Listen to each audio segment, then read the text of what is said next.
Hello, everybody. Good evening. My name is Joseph Kelly. I am the Community Relations Program Assistant for the Rochester Hills Public Library, and I'd like to welcome you to this evening's Smart Town presentation, The Flawed Victory of Women's Suffrage, with special guest Karen Miller, an Associate Professor of History at Oakland University, and John Corso Esquivel, Director of the Center for Public Humanities and Associate Professor of Art History at Oakland University.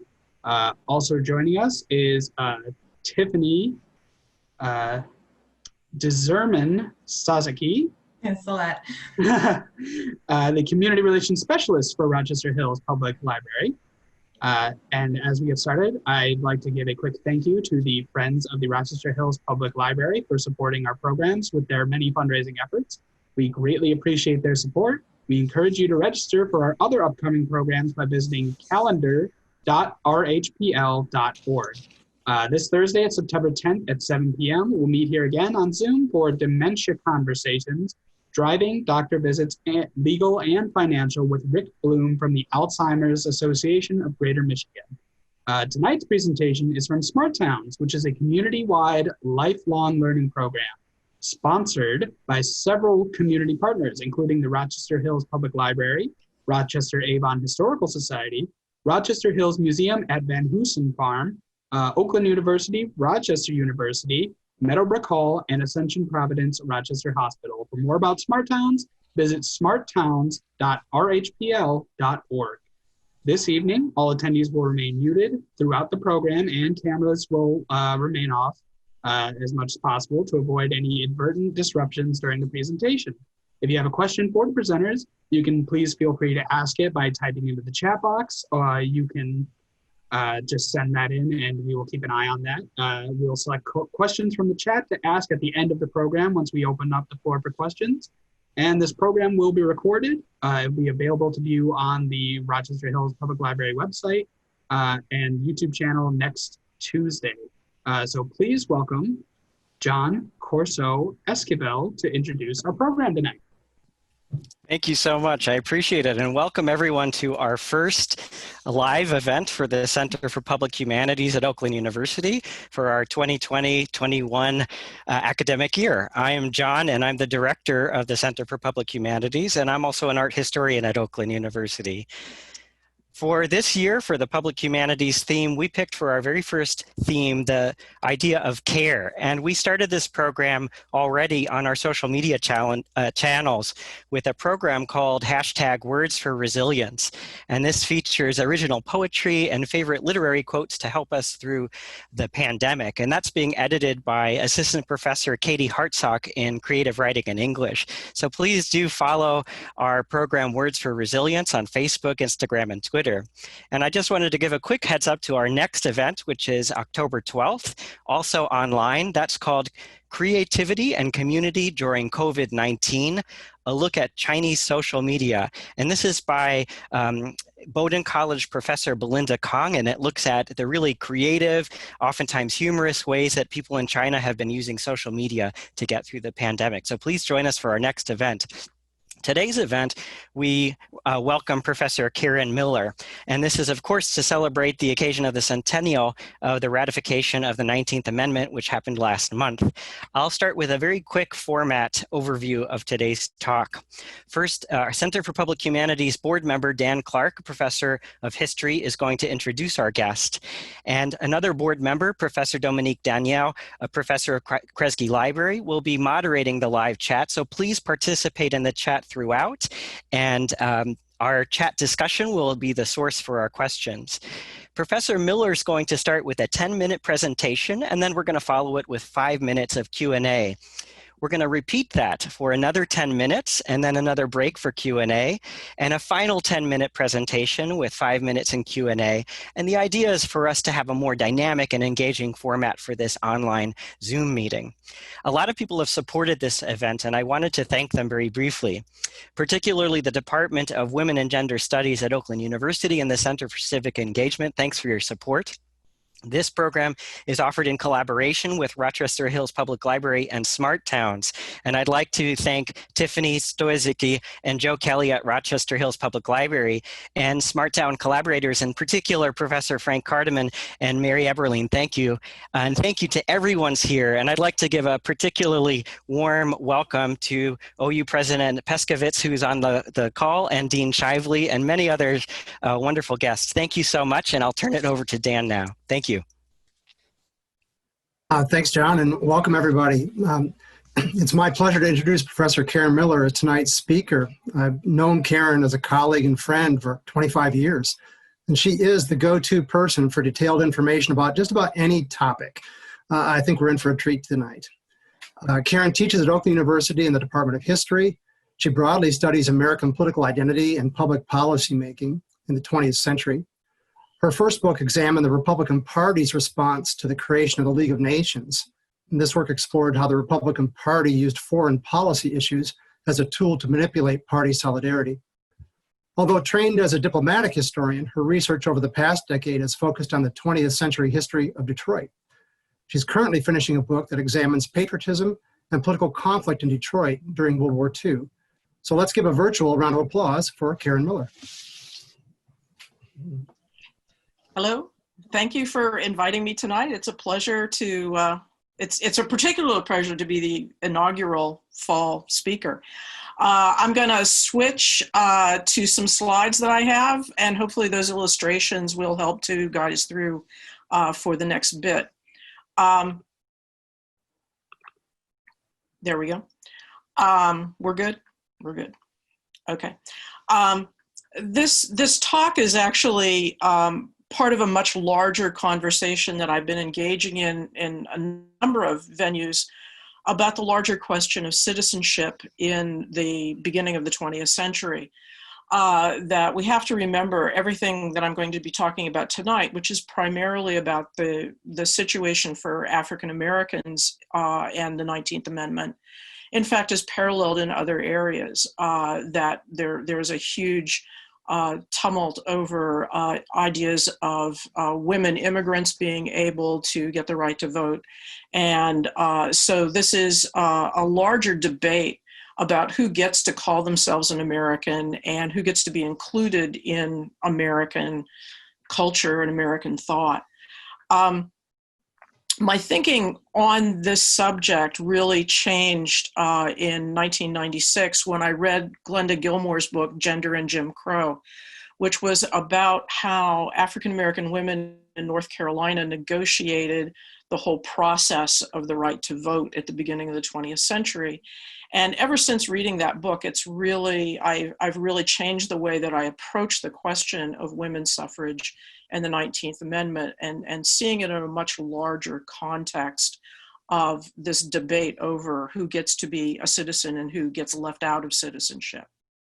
So when we think about the 19th Amendment, one of the things that we really need to consider is that it's occurring in a larger debate about, who gets to be and who doesn't get to be a citizen.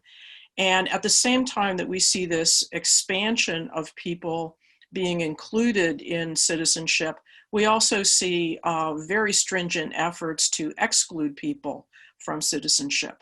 And tonight I want to focus on the African American community, and so we need to really start with the legalization of Jim Crow at the turn of the century. After Plessy v. Ferguson and the Supreme Court decision that it was possible for states to create a kind of secondary citizenship for African Americans, what we see is an enormous expansion in the South of very deep segregation. And we start seeing these emerging images of what is the African American family and why it's okay to exclude them, why it's okay not to consider them citizens. And so this is primarily focused against men.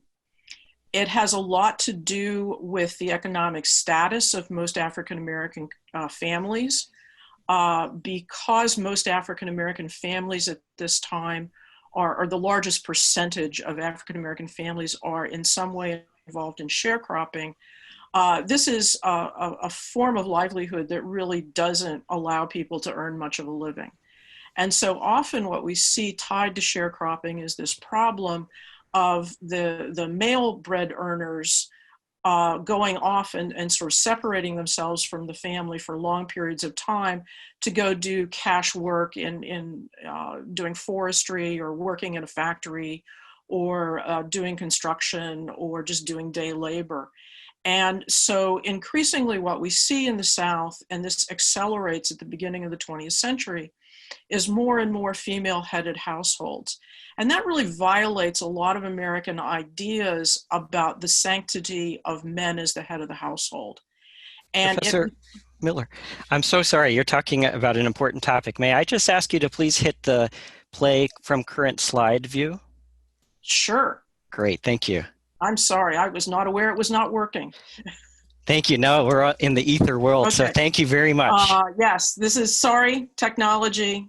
This is, you know, we make these mistakes. So you have in this dynamic image of African-American families being female dominated, which violates this notion that citizenship and voting rights belong to men.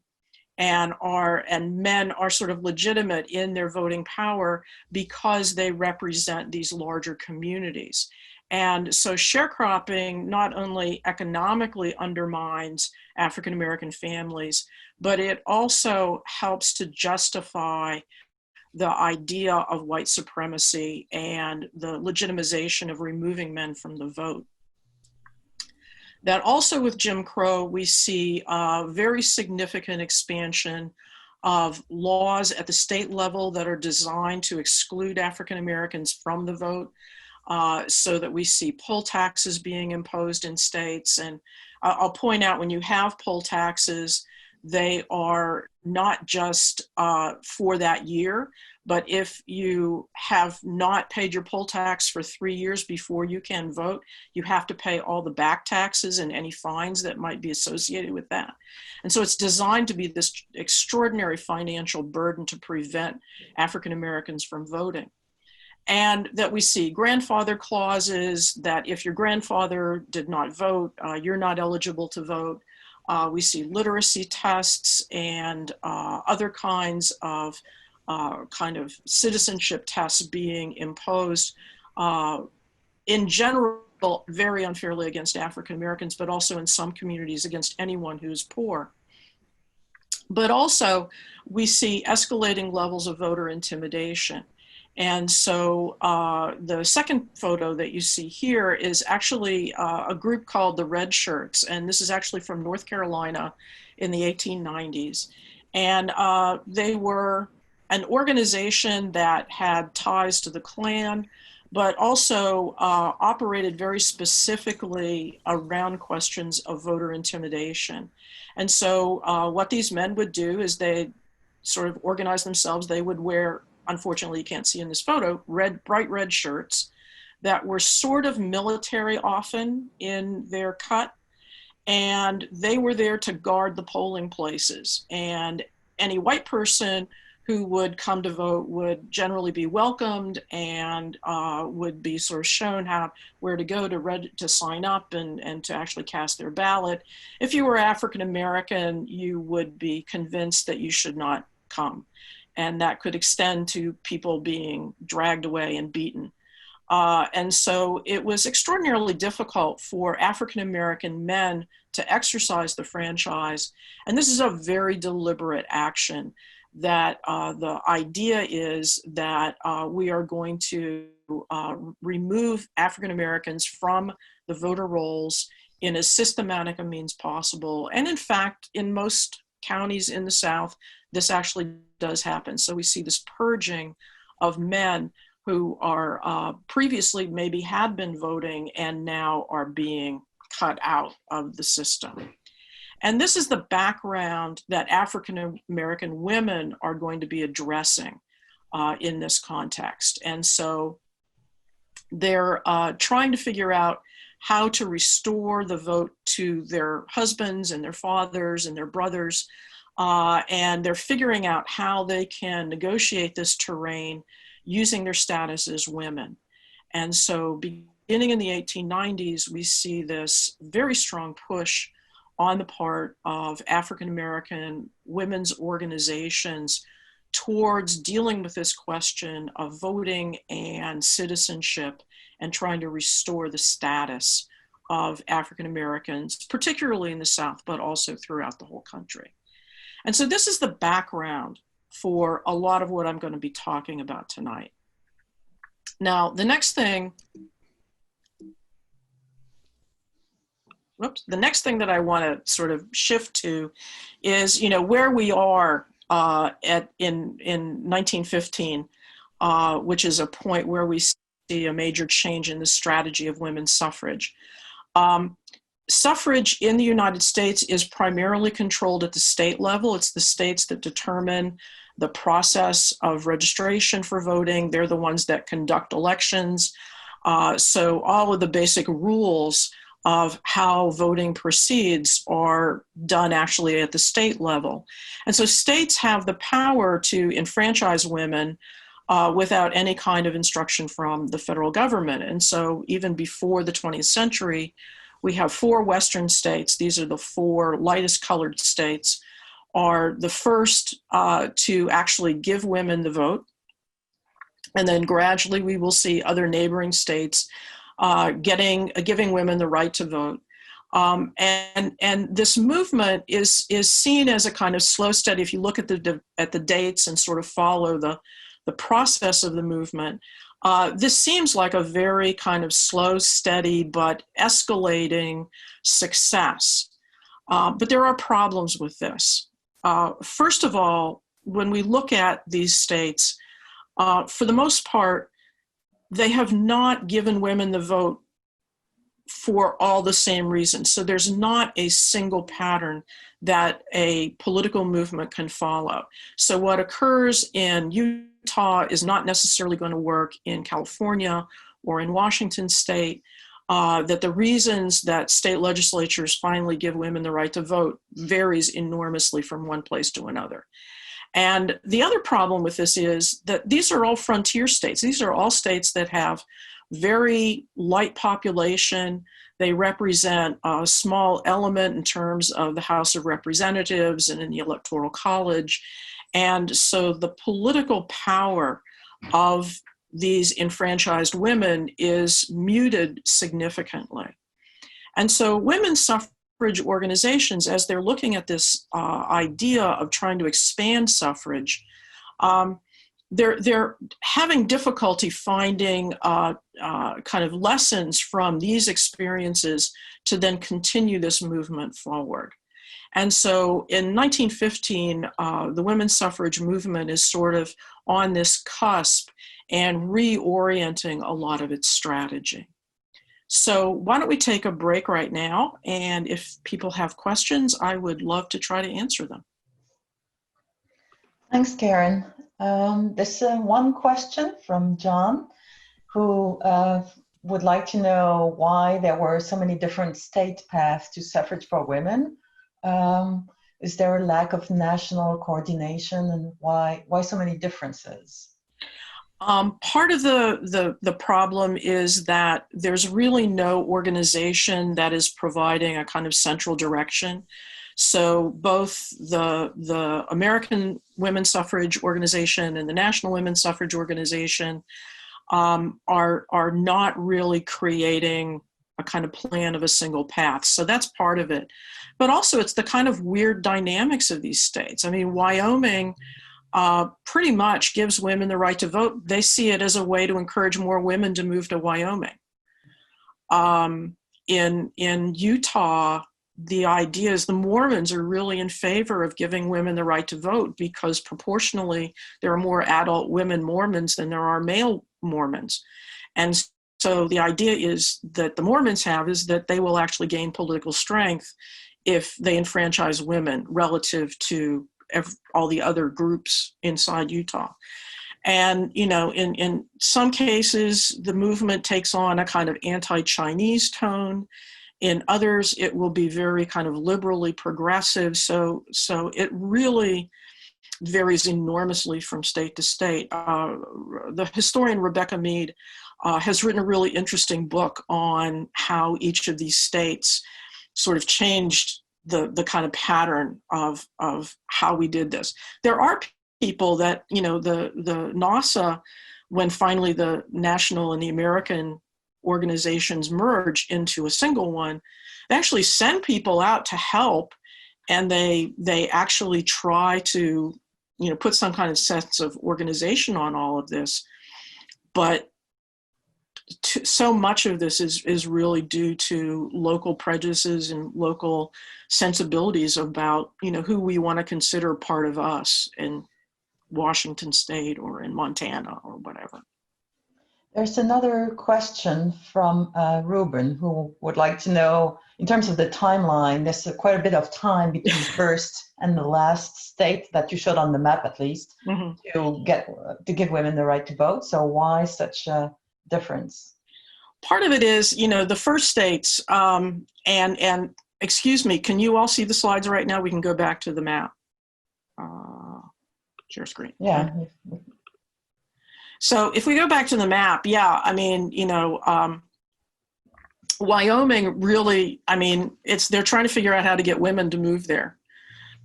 And that's a lot of the incentive that they have. There's also there's also an argument that women will be more able to handle the property that they do own, real estate that they own, if they are politically independent of their husbands, and there's concern about widows and what happens when they remarry and that sort of thing. And so I mean, that's just so peculiar to the situation in Wyoming in the aftermath of the Civil War.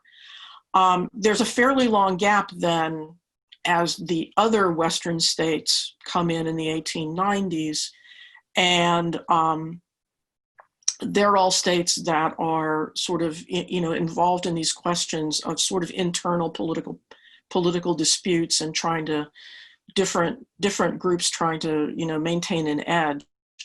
And then you see this other little flurry after 1910, and basically what had happened, these movements had pretty much been in abeyance from 1900 until about 1905 or 1908.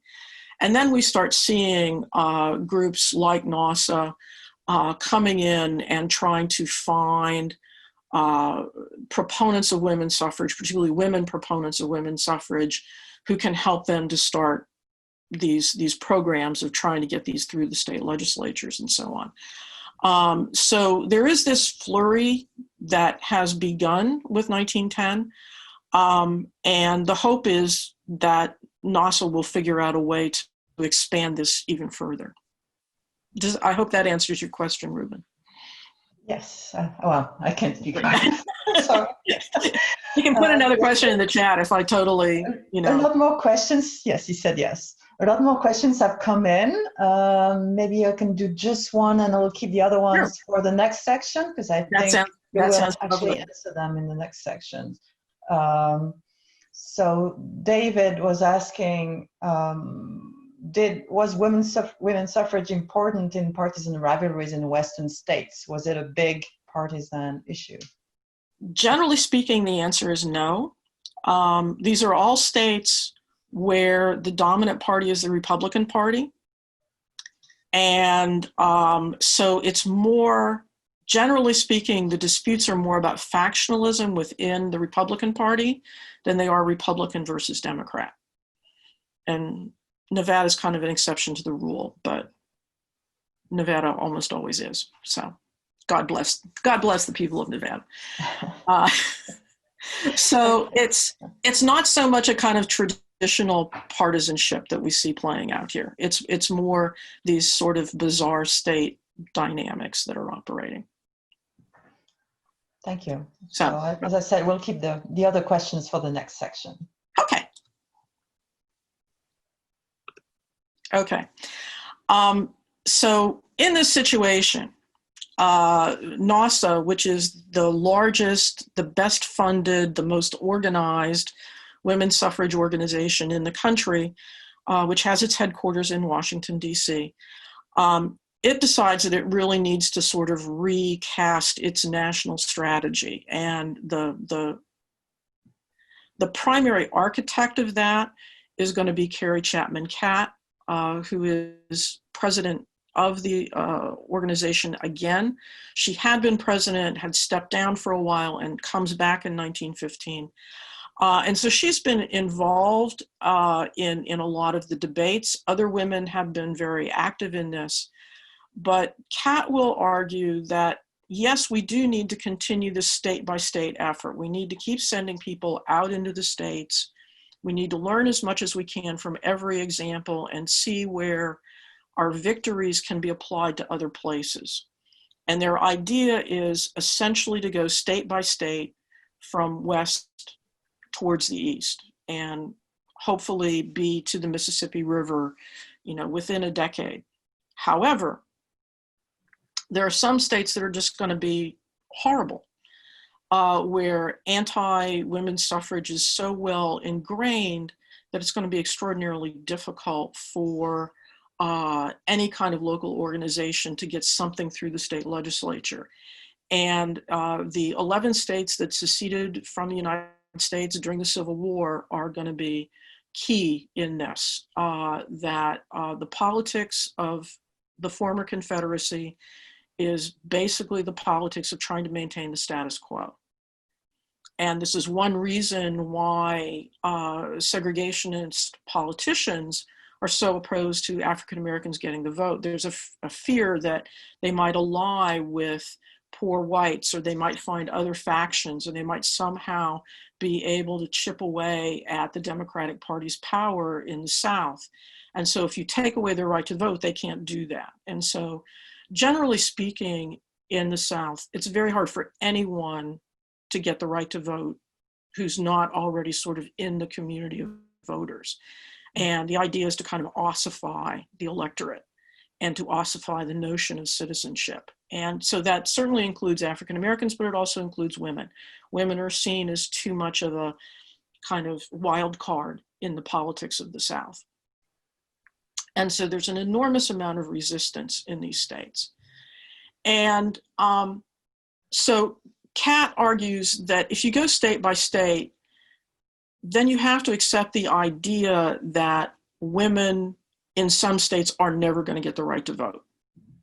Certainly not in my lifetime, and not in perhaps my granddaughter's lifetimes.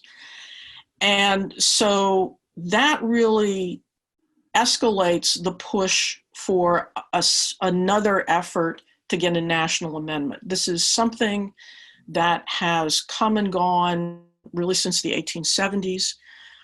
Usually the terminology that's used is the Susan B. Anthony Amendment. So it dates back to her leadership in the movement. And the idea is that if you have an amendment to the Constitution, like the 15th Amendment, at least there will be some kind of federal guarantee. And so that can then be used as a wedge. And so really, to a certain extent, they've begun even before this. But as Catt comes in as the president, there is going to be basically a two-pronged effort to simultaneously keep this state-by-state effort going, but then also to simultaneously begin working on Capitol Hill to get the process of an amendment to the Constitution moving forward. And so this is going to mean that fundraising is very important.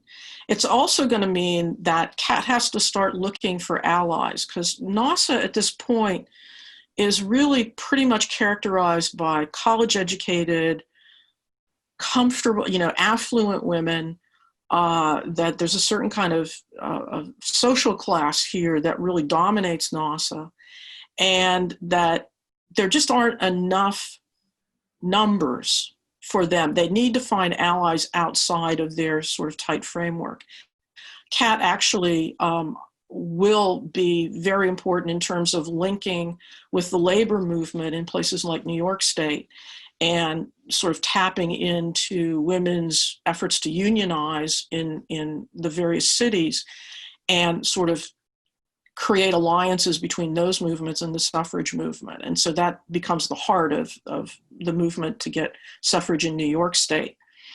But also, there's going to be this very strong effort on the part of them to lobby on Capitol Hill. And they will hire a national lobbyist. That's Ruth Ann McCormick. McCormick is a really interesting character. She is married to Medill McCormick, who is a senator from Illinois. So she's well politically established. She knows through her husband a lot of people on Capitol Hill, and there's a good relationship there. But also, more importantly than Medill's sort of effort to get her, sort of into people's offices, is her father. Her father was Mark Hanna, who was the sort of founder of the modern Republican Party in the 1890s. He is generally regarded as one of the best Republican strategists who has ever lived. I mean, people talk about him as an extraordinary strategist even to today. He has an interesting relationship with his daughter because, his daughter went to private school and, one of those boarding schools. And she came home for a holiday one weekend and said, school is really stupid and boring, and I really hate it, and I'm not going back. And so her mother is terrified. And her father says, oh, okay, but don't think you're just going to sit around and read books and do stupid things. You're going to work, and you're going to be my secretary. So here is this high school student who suddenly made the corresponding secretary of one of the more powerful members of the Republican Party. Eventually, she will be in charge of setting his agenda, of maintaining his calendar, of writing all of his correspondence. She is this incredibly astute assistant. And it is said by some that that's why Medill McCormick fell in love with her, because she was such a political advantage to fall in love with.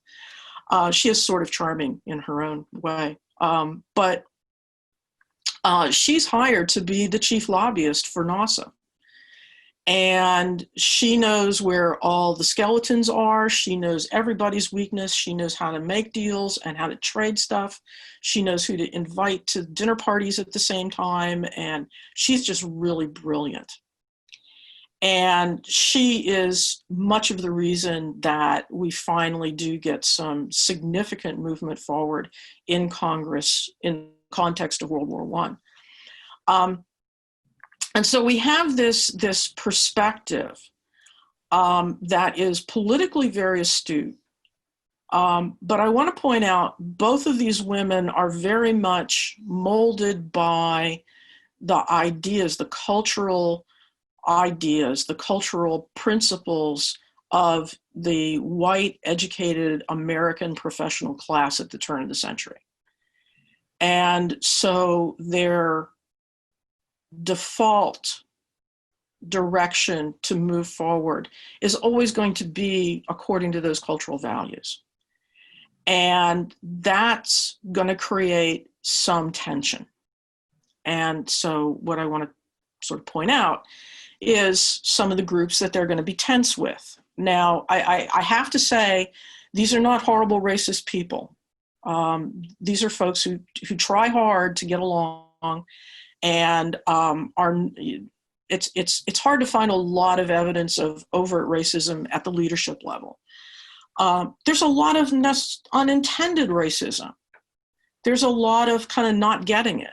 NASA at one point, there's a national meeting in New York State, and they invite all these chapters from all over the country, and there's an African-American chapter that comes from Harlem, and they're all African-American ladies, and the white delegates don't understand why the African-American delegates think that there's an African-American set of issues that's not the same as everybody else's. And so you have tension emerging. That also because the African-American suffrage movement really comes out of the African-American community, it's very much dominated by women's clubs, which is not really out of step with NASA. But African American women's clubs operate a little bit differently. They engage more aggressively in charity. They tend to be more aggressively oriented towards the idea of religion. They tend to be more aggressively oriented around ideas of race, and see race as a kind of primary focal point for the broader issue of suffrage. And when African American women talk about women's suffrage, they're really also simultaneously talking about enfranchising their husbands and their fathers and their brothers and so on and so forth. So for them, women's suffrage is simply a tiny piece in a much larger movement. And so there's a certain disconnect there. And the leadership of the movement, in some respects, very much reflects the leadership of NASA. These two photos that you see here, the first is, Nellie Helen, I couldn't remember her middle name, sorry, Nanny Helen Burroughs, who is the principal of a school in the District of Columbia, and it teaches basic kind of literacy. So it's for adult women who aren't fully proficient in reading and writing. So they teach kind of basic grammar school stuff, but they also teach a lot of just skills stuff, you know, how to become a professional, and some of it's kind of Tuskegee Institute seamstressing and that sort of thing, but also, you know, home economics, which is college curriculum at this point. And so it's this idea of uplifting the African American community. So she's an educated woman, she's an educator, but she's also a very devout Baptist. And she sees the African American Baptist Church as an important instrument to gain women's suffrage. And that's something that just sort of sits outside of the way that NASA thinks about this. And she really does. Her primary clientele at her school are people from poor backgrounds, lots of orphans, illegitimate children, you know, people who have sort of been the kind of wastrels of American society at the beginning of the century. And so it's not quite the same image of school that somebody who went to Oberlin or to Smith or, you know, to an elite school might have. Karen, Yes. I'm sorry to interrupt. I think it may be time for another little break. A little break? Okay, And, let's have a little break. Since you're talking about the difference between these women, I think it might be good to go to Emily's question, which was about the who started the women's suffrage organizations and what was the primary goal. Was it just voting rights, or was it more ambitious movement? It's the gold ring is the vote, because if you get the vote, you can get everything else. And it really, both the National Women's and the American Women's both come out of essentially Seneca Falls. They both come out of the aftermath of the Civil War. You know, Seneca Falls creates this ideology within the women's suffrage movement that this is part of this larger agenda, and that women's suffrage and abolitionism tend to be fairly tightly linked in this construct.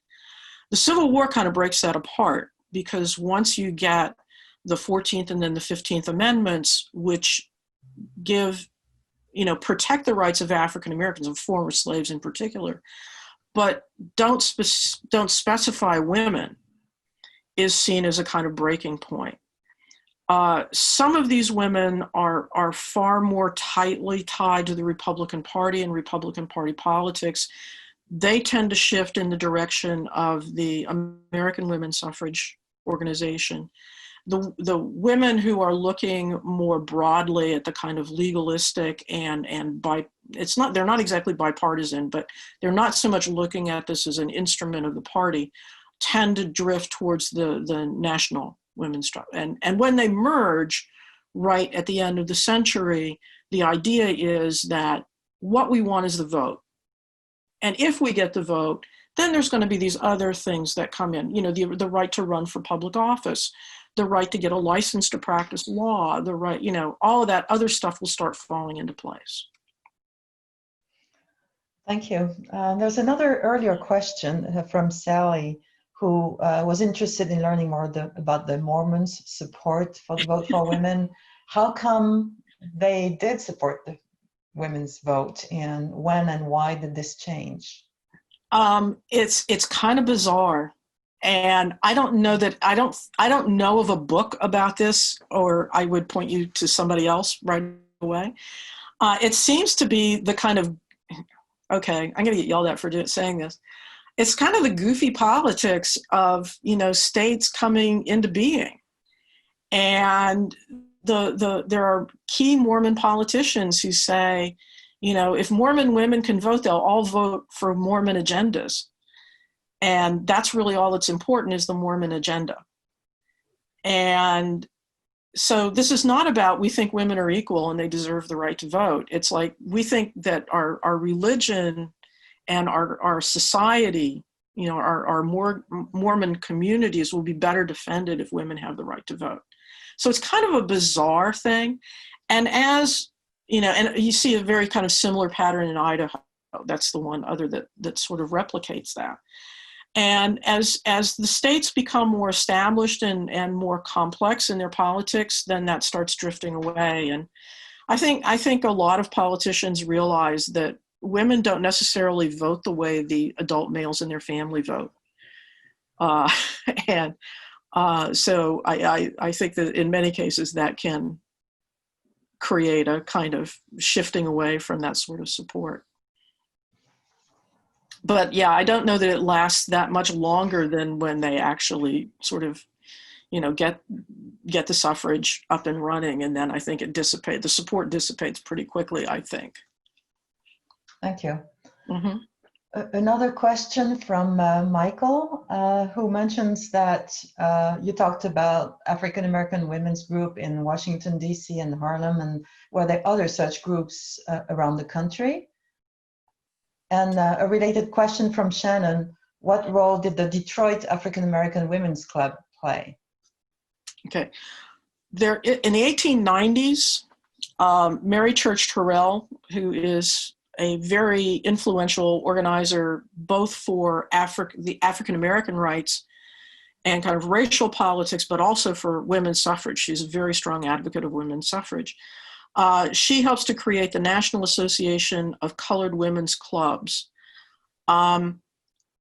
There are over 200 clubs that are members of this association. They meet annually. They sort of regularly correspond with each other and sort of coordinate.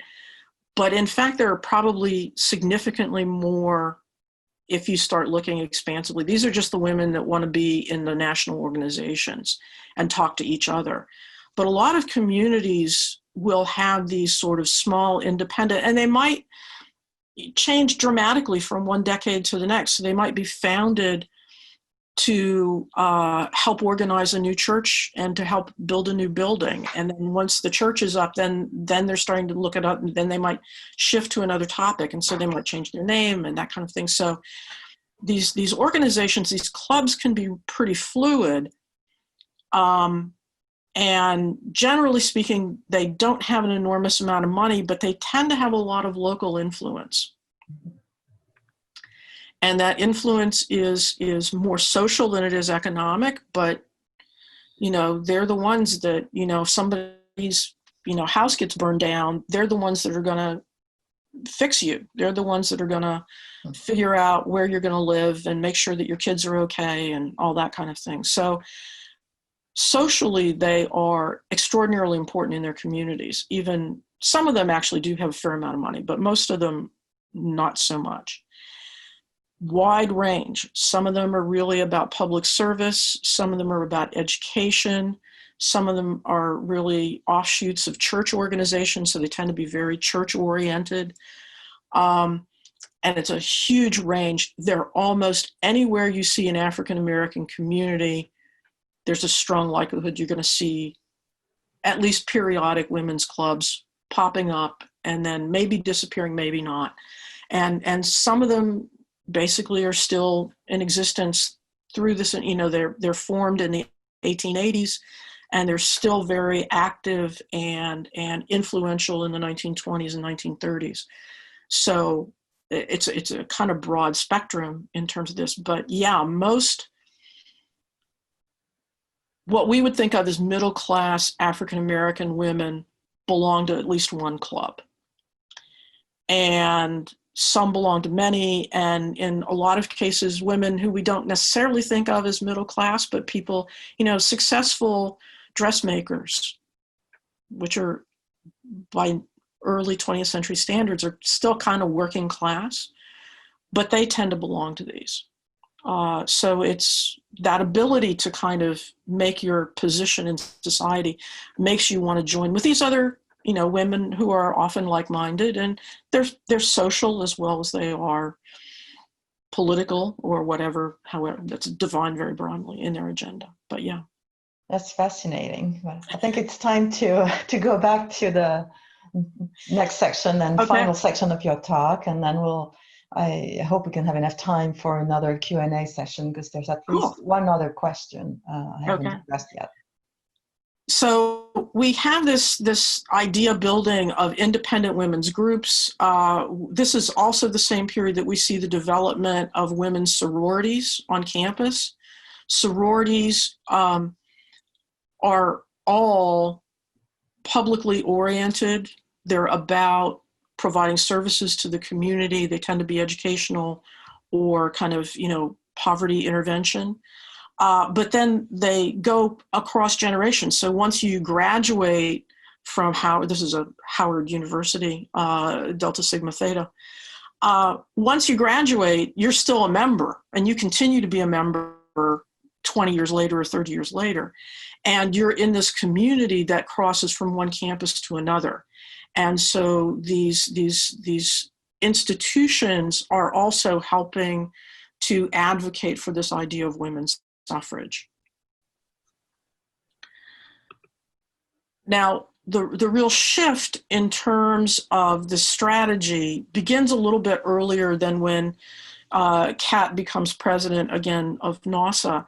And it begins with the inauguration of Woodrow Wilson, because the thought is that the time is ripe, that we've had progressive presidents. Wilson purports to be a progressive president. Now is the time to really push on Congress, and try to get this move forward. Wilson himself is not terribly pro women's right to vote.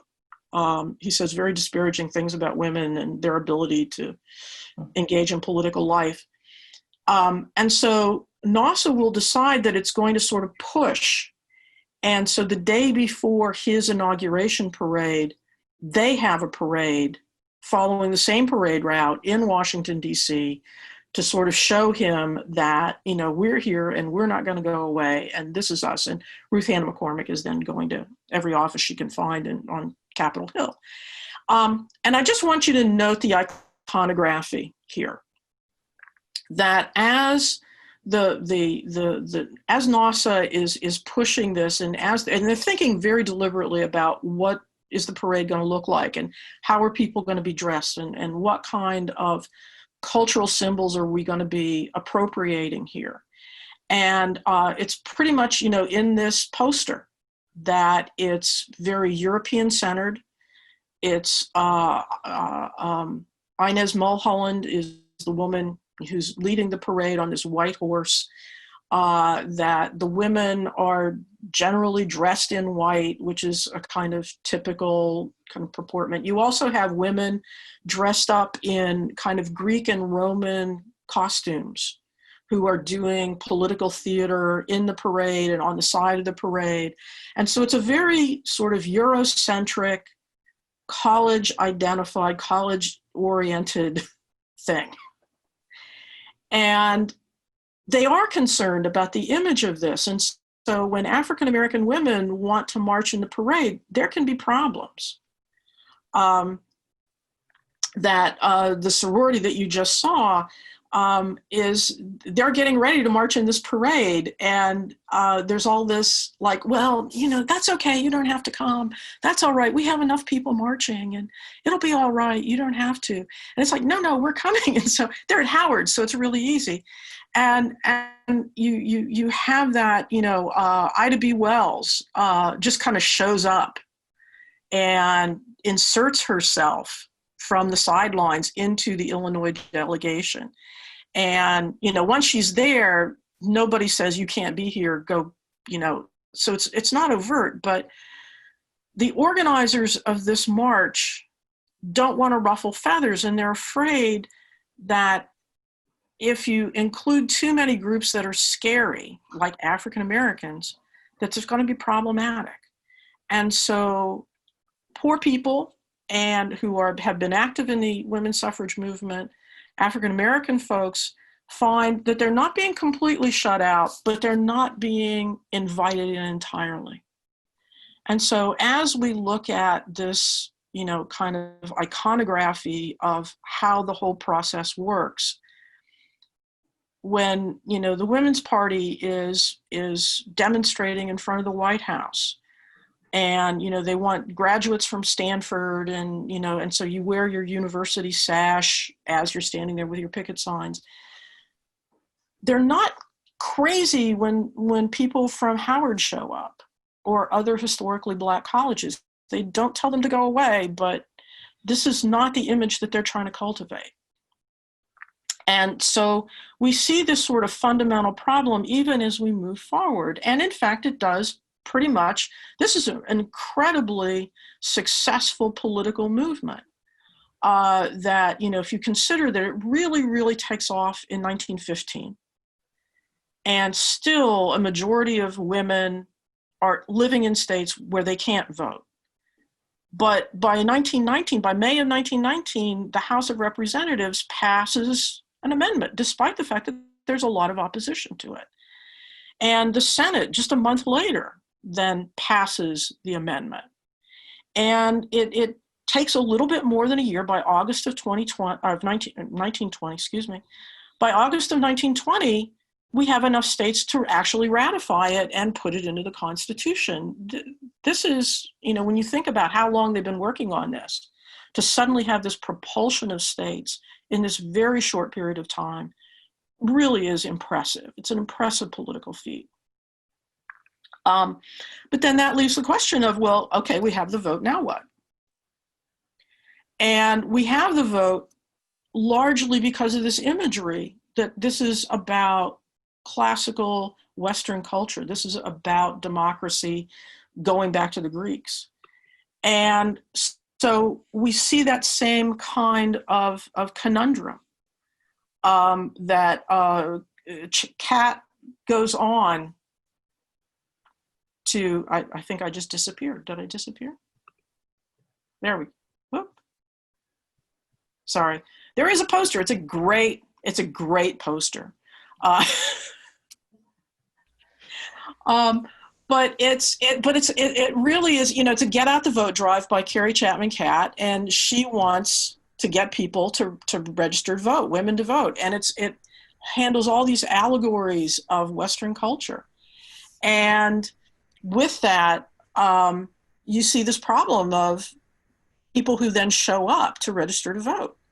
And African-American women who sort of are inspired by this image and go down to their places, their county courthouses.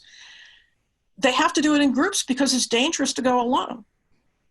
And so you'll see the faculty, the other picture in this slide was a group of faculty women from a girls' college and they go in en masse because they're terrified to go by themselves. They're afraid they'll be killed or raped or beaten or whatever.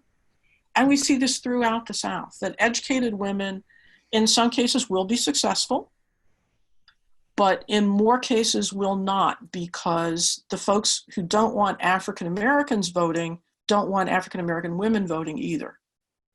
And so there is this fundamental problem of the inability of the 19th Amendment to deliver to everybody.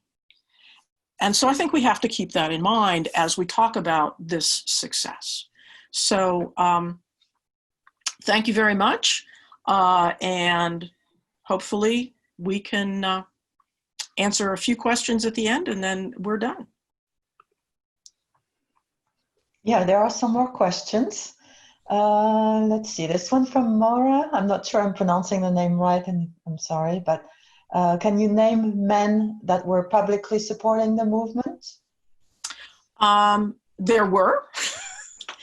That a number of members of the progressive wing of the Republican Party are in favor of women's suffrage. A lot of the leadership, so people who we often think of as really conservative, Henry Cabot Lodge, once he figures out that this is not going to really hurt him politically, is okay with women's. He's not aggressive. Medill McCormick is very active in the suffrage movement. We see a number of governors, once they figure out how to negotiate women's right to vote, they are very embracing. The Republican Party elevates the stature of women in the 1920s and gives the Women's Committee of the Republican Party a really significant amount of power over setting the Republican convention planning. That they are part of the sort of larger planning process in the Republican Party. So yeah, there are a lot. In the Democratic Party, people like Robert Wagner is very supportive of women's right to vote because basically he believes that they'll vote for him, and so he wants them to be able to vote. But he also believes that women are more interested in things like education and public safety and worker safety, and those are all issues that are very interesting to him. Thank you. There was an earlier question that I left out from the Rochester Hills Public Library. Was the push for women's suffrage affected by the long-standing temperance movement, which later built towards prohibition in the early 20th century? There is, if you think about a Venn diagram, there's a significant intersection. So not all suffragists believe in prohibition, but many prohibitionists believe in suffrage because they believe that prohibition is more of a woman's topic, a woman's target than men's. And so the more women have the right to vote, the more likely it is that you'll get better laws against consumption of alcohol. Brandon is also asking, was it more Republican or Democratic sided in regards to allowing women to vote? Which party was more in favor of it? At this time, the Republicans are significantly more supportive of suffrage. Part of this has to do with the Western tradition. Most of those states that first gave women the right to vote are dominantly Republican. And so the Republicans are sort of less scared of it. But also they start seeing the advantages of giving women power in the party, particularly middle-class women.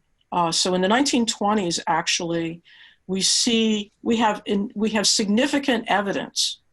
We don't know, but we have significant evidence that indicates that women from Democratic Party or from Democratic families are registering as Republicans because they are attracted to, first of all, the more vocal support of women's suffrage, but also the Republican Party talks a lot about middle-class independence and prosperity, and this really kind of hits its peak during the Hoover election in 28, where it's like, we want every American family to be homeowners, and we want every man to have a job that he can support his kids and, provide nice things for his family. And this idea of prosperity through republicanism is something that is very much aimed at white, in particular, middle-class families that may come from Democratic areas. This is one reason why Hoover takes so many states in the South,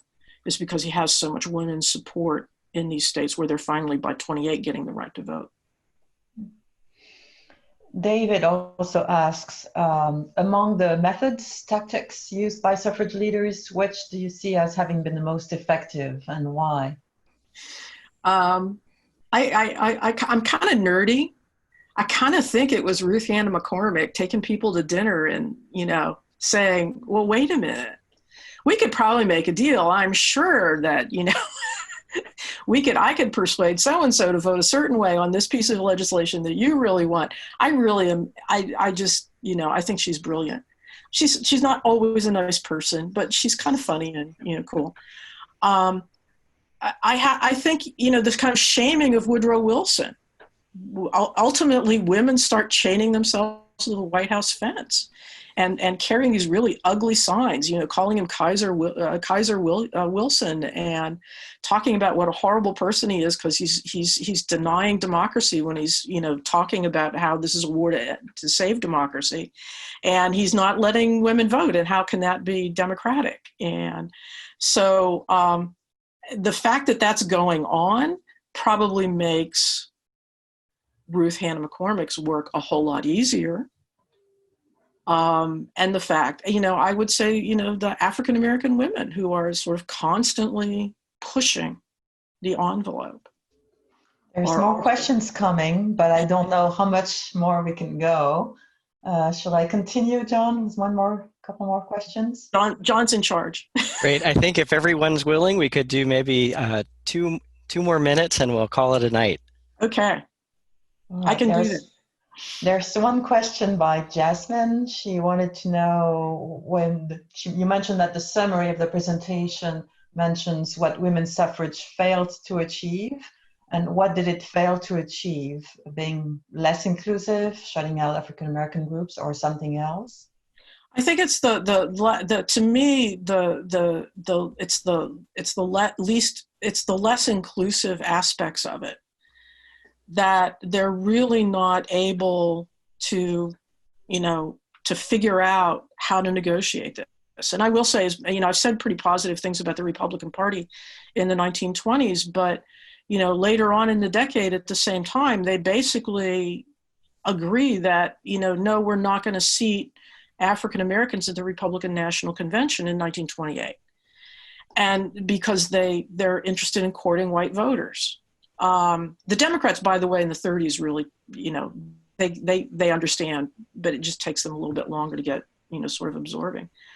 But also, I will say, and I haven't talked at all about this tonight, but I'm going to drop it anyway, that there's a push to get an equal rights amendment, which would give women equal economic rights. And it's a total failure in the 1920s. And so that ability to then sort of capitalize and take it to the next step, I think, can also be considered to be a failure. Certainly a lot of the women who talk about the sort of economic promise of suffrage complain about that. But that really that's outside the scope of this talk. But so there are many failures. One more quick question then. Natalie wanted to know, how common was college education for women in the 1910s? 1910s, not terribly. We're talking about, I should be able to drop this number right off the top of my head, and I can't. I think it's around 5%. And that's when you include things like normal school, which is a 2-year, it's like an associate's degree today. It does move up, and moves up pretty rapidly in the 10s, and then even faster in the 20s, but it's still not normative. This is a great time to step in, if that's okay. I want to respect everybody's time. I'm really excited about. Thing, please John, do. Sorry. Somebody asked whether the recording would be available for sharing, so I want to make sure this question is addressed at some point. Yes. I can answer that right away. That will be available on the Rochester Hills Public Library website and by extension our YouTube page. It should be available hopefully by next Tuesday. So once this is taken, edited, and uploaded, it should be available for viewing within about a week or so. Excellent. Thank you. That's a wonderful place to stop. I wanted to thank everyone in the chat. It was really cooking, especially towards the end. And I hope that is evidence that we will continue to talk about this really important centenary. So thank you, everybody. Please join me in giving a digital applause to our fantastic guest, Professor Miller. Thank you very much. Thank you. And best wishes to everyone. Please stay safe. And I hope to see you next month. Bye-bye. Thank you, everyone.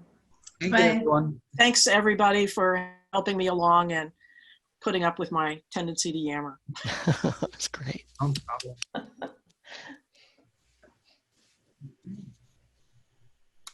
We can go ahead and get closing. Thank you very much for everyone who's still here, and we hope to see as many of you as can make it this Thursday.